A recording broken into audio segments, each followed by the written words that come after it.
Welcome back to my channel. So excited to have you here. Today's YouTube is going to be so good because we are going to show you exactly how to create a neutral elevated home that stands the test of time. Neutral interiors are a favorite of designers. Hello, please look around. Everything here is neutral and timeless, but the reality is more nuanced than that because a poorly executed neutral design can quickly become uber dated, and really what's worse is that it can become absolutely forgettable.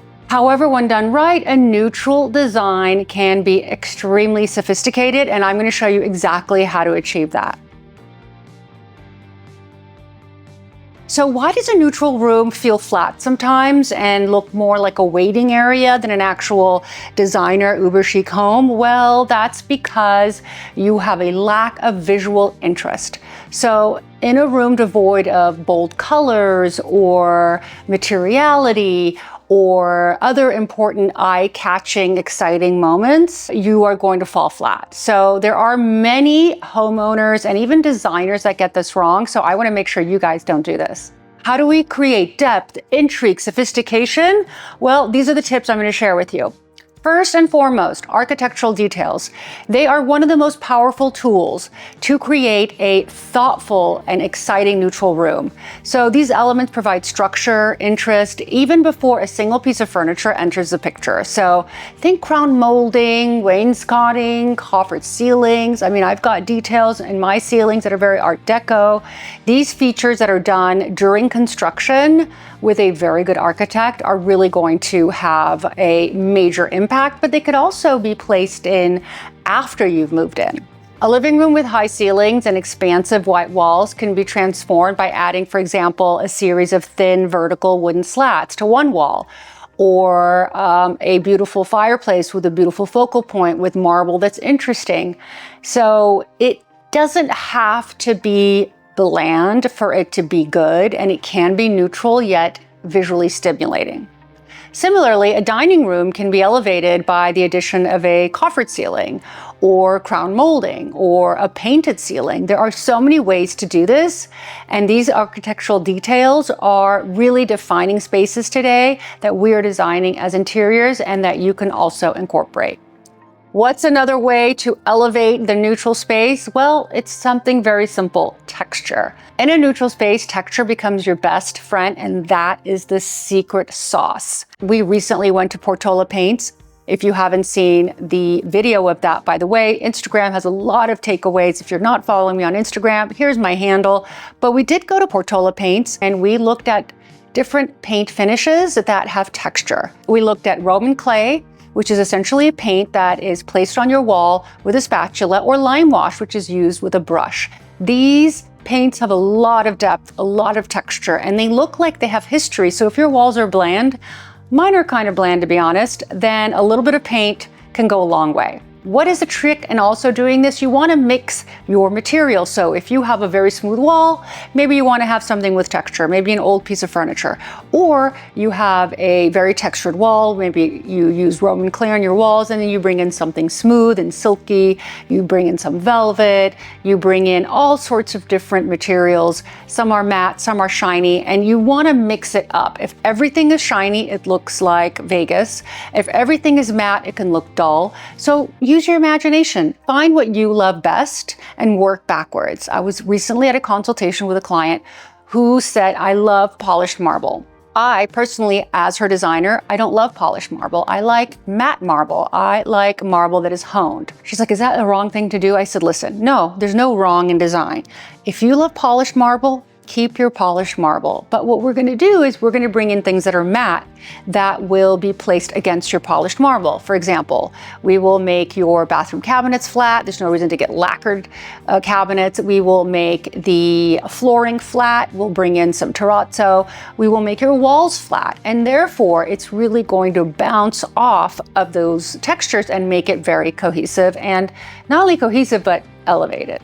Now, this also applies to window treatments. Don't forget, if you have something that is super elevated, like a silk couch, which I don't recommend, but let's say you have silk pillows in a room on a sofa, then bring in grass cloth for your shades. I often think about changing my black and white Roman shades. I made a mistake, actually. This is mistake 101. I did this 10 years ago. I would never do this today. And they just are too dated. You know, this looks dated to me, but had I done something entirely neutral, I could have changed it. So if I were to do this again, I would choose grass cloth because it's such an easy material and it's so not fussy.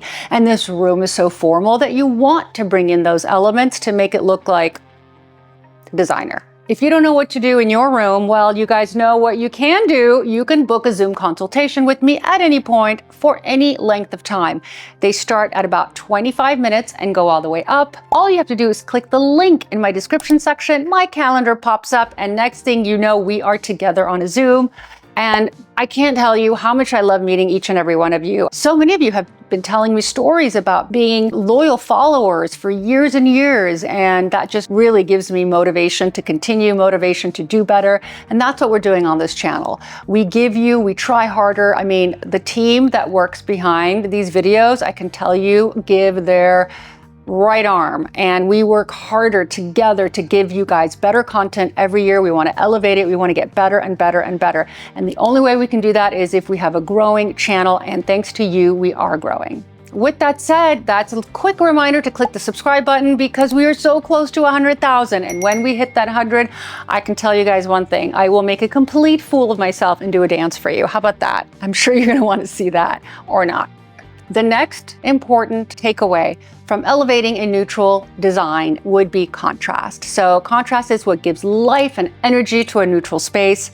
And it's an interplay of different elements that create a visual, I would call it excitement, without relying on bold colors. A lot of us don't like bold colors. I personally only love bold colors in my art, hence the art in my room, which is why my space doesn't feel flat.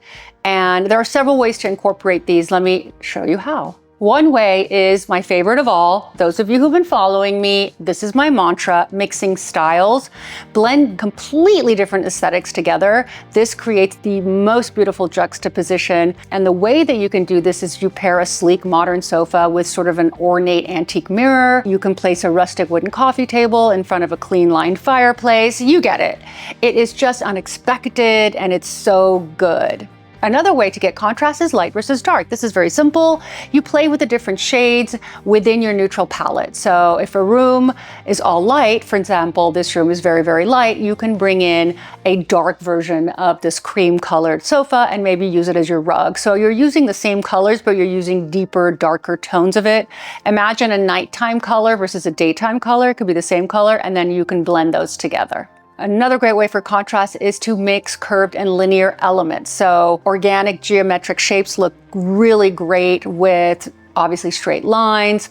A round mirror above a rectangular console table works much better than a rectangular mirror on top of a rectangular credenza. You understand how that is. And these curvy accent chairs that people are using in corners is such an easy way to bring in that designer touch and bring in that contrast that we are all thirsty for. Now, the art of adding color to a neutral palette, there is no better way for me to explain this than to show you this room. I'm going to pop in a little photo or a video into this video that's going to show you how art can transform a space. I like to put my money and my time and my color and my effort into everything, but mostly, especially art.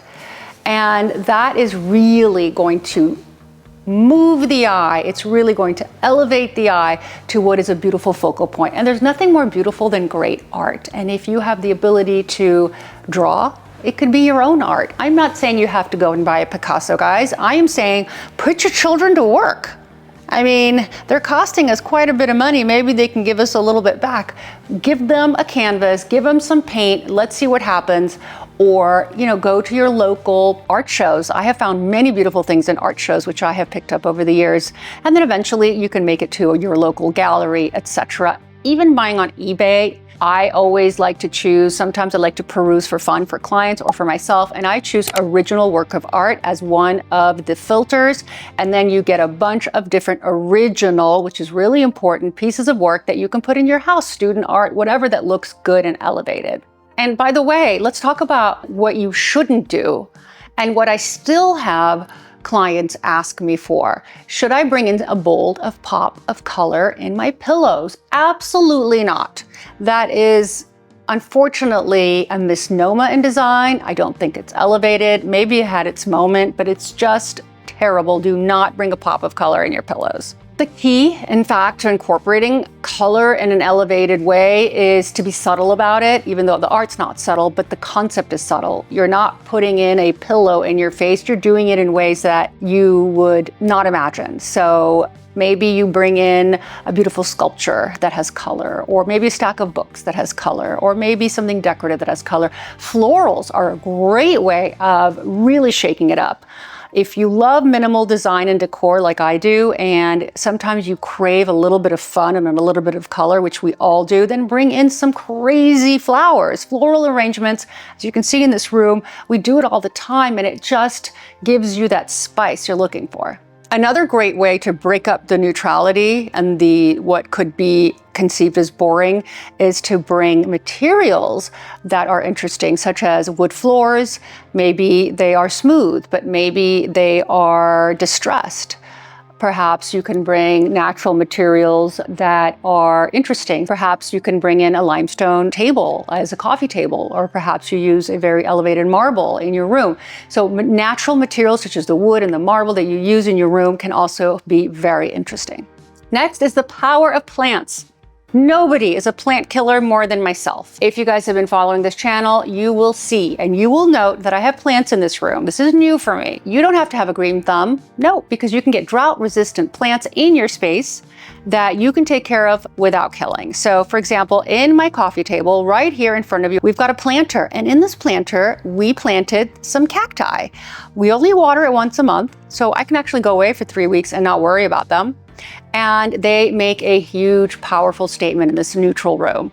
If I didn't have this plant and I didn't have my art, this room would fall flat, wouldn't you say? So do the same in your home. For example, the fact that my cacti have needles on them, that is also what I would consider texture. So we have this very smooth velvet, and then we've got the prickly cacti. This is so good. If I had a very smooth plant next to a smooth velvet, that wouldn't work. So think outside the box. Plants introduce a very beautiful organic feel. They introduce color. I love green, very neutral.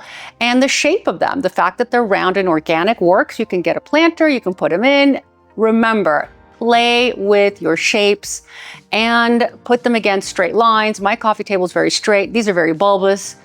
Juxtaposition of them is the perfect combo. And remember, plants are super cost effective.